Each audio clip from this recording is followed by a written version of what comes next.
In many CFD analysis processes, significant time is spent handling and sealing CAD geometry in preparation for CFD meshing and analysis. In this video, you will see how SimCenter Floefd, leveraging the capabilities of CAD-embedded CFD, provides an intuitive, fast, and simple process to seal CAD geometry with lids, and can easily check for and identify leaks in the geometry. Finally, you will see how Floefd automatically creates a fluid volume for CFD analysis. We'll begin by showing you a common error message you will encounter when setting up a model that is not watertight.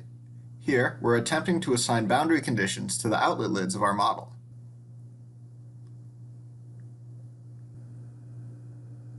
After assigning faces, we press OK, but are met with this message telling us that those faces do not lie on the fluid-solid boundary.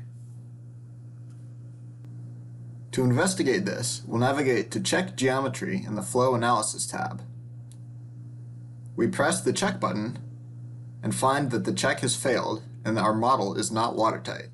Because of this, Floefd is also unable to display the fluid volume.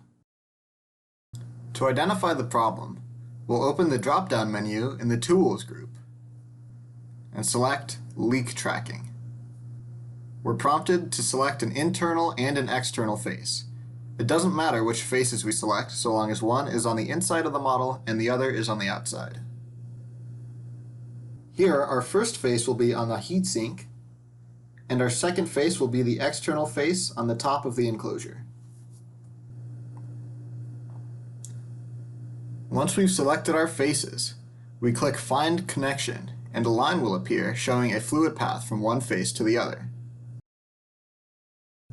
We can follow this line to the edge of the inside of the model, where we will find this small hole.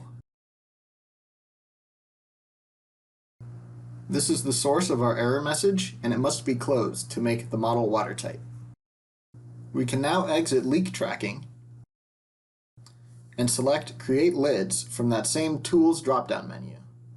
We are prompted to click on planar faces that openings belong to, so we select the external face beside the hole.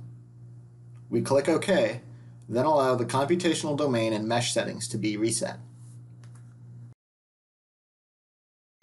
Now, if we look in the Assembly Navigator, we find that the lid has been created as a new component without us having to manually create it with CAD operations.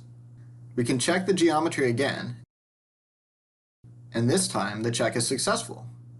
We show the fluid volume, and it looks correct. Our model is now watertight.